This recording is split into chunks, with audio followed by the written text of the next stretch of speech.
Welcome back to another week of, I guess, the Sean Kiracofe show. We want to call it that. Hey, I got a show. Yeah, every week. We got Coach Sean back. We're going to talk some more volleyball. Three more matches this week, including a home one against Prairie A&M. We'll talk about that in a minute. But wanted to get your thoughts on last weekend. We talked last week. You said the toughest tournament that you guys were going to play in this season, and I guess it definitely lived up to that. It did. It was a tough weekend. I could go on and on about all the things that all those teams have done, but A&M is preseason fifth in the SEC. They're top 40 right now. Texas State, won the Sun Belt last year. They got into the second round of the NCAA tournament.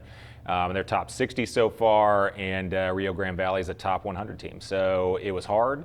I thought we played well for the most part. In every single one of those matches, we had a chance to take a set and push it into four. And once you do that, it gets a little bit more interesting, but couldn't quite get over the hump. But we had a lot of great individual performances and some good runs where we were forcing good teams to adjust to us, take timeouts and figure out what they needed to do to stop us. So I take that as a compliment, but now it's about putting it together and pushing those matches to four and getting some wins. Yeah, so it started with Rio Grande Valley, which that was definitely the closest of the three matches across the board.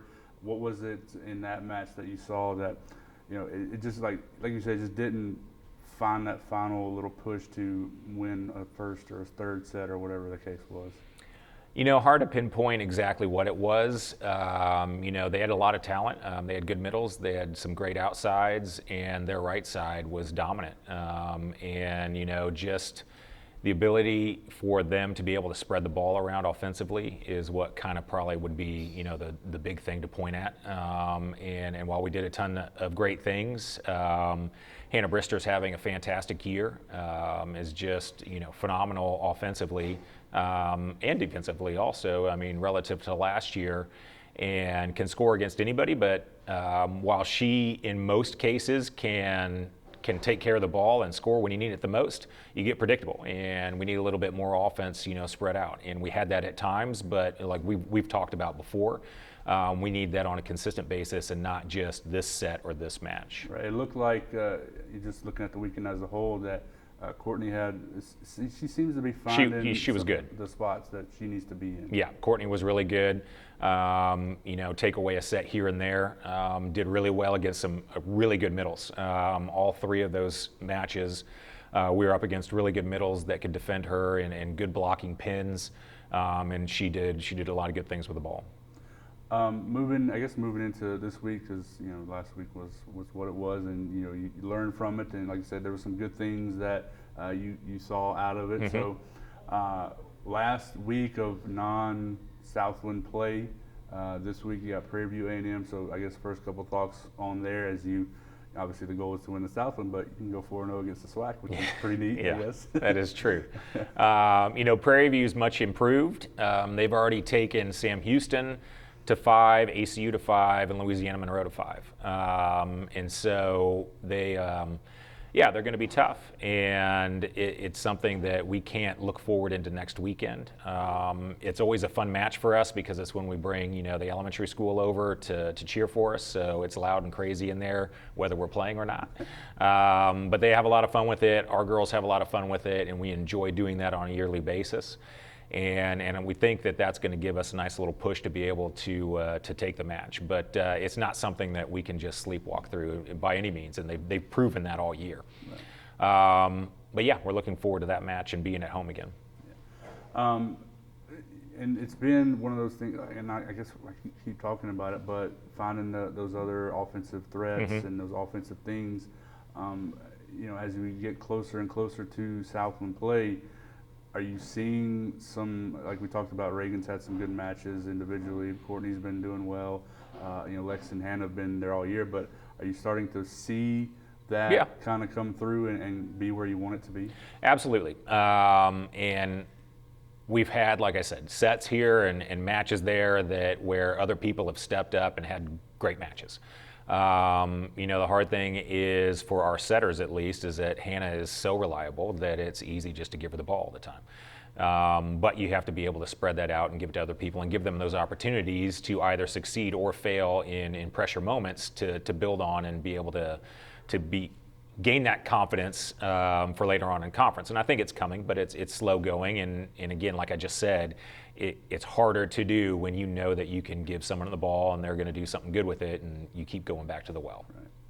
I mean, I guess it's a good thing because, when you feel like you really need a point, 9 times out of 10, Hannah's probably going to get the opportunity. But when you get that other person that's been a little more reliable, then that definitely makes you more dynamic, I guess, to try to get that point. Great way to put it. I can't add to that. Right. So talk about this weekend. You guys set out to the last tournament. Just 2 matches this time. You guys play Georgia State and Brown. Yes. What are you looking for out of this last real big opportunity to find your rhythm or find your spot for South? Well, while we are playing 3 matches this week, the idea for this last weekend was to play just 2. We've played a ton, and I think that this group needed the opportunity to play with each other and to compete and just get comfortable with each other. And I've said, a while ago going into the season that we have a lot of returning talent, but we've moved some people around to different positions as people have graduated, so they needed some experience in that. So we've played a ton already this year, and we needed to kind of, dial it back a little bit before we go into conference. Georgia State is going to be good. Obviously, everyone plays better at home. They're in the Sun Belt, and they're one of those teams that is capable of beating anybody in the Sun Belt. They've struggled the last couple years, but they have the talent there, and it's a matter of when they kind of figure it out. They're pretty tough to play against. So that's going to be a tough one for us against the home team. And then Brown, this is the second year for their head coach, and from watching video, they're much improved from last year, and that usually happens after they've had 2 springs to be able to train within that new system. They've got a lot of, I don't know the best way I want to put this. They can spread the ball out and get it to their middles. Their right side is really good, and their outsides can be productive too. So there's not just one person that we can focus on defensively, because they can move the ball around, and that's going to make it tougher for us to be able to defend. Yeah. All right, one final question here. Like we talked about earlier, it was a tough weekend there in College Station. Are you able to use that to maybe not use that, but are you able to, I don't want to say bounce back, but put that behind, learn from the things, and then focus in on, hey, we have opportunity here to win this week? Yeah, that's what we talked about at the end of the tournament, and that's the big question. I think that they should be able to do that, and I think that this group has that mentality. And I've been repeating myself over and over again. They keep putting themselves in positions to win, and for the most part, we have come out on top in that situation.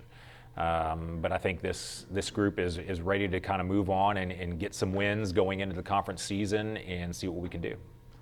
All right, Coach. Well, appreciate you again this week. Again, all the information to follow the matches, both the one on Wednesday and the ones in Atlanta, will be on our website, so you can look those up and follow along, and we'll just continue rocking and rolling. All right, great. Thank you.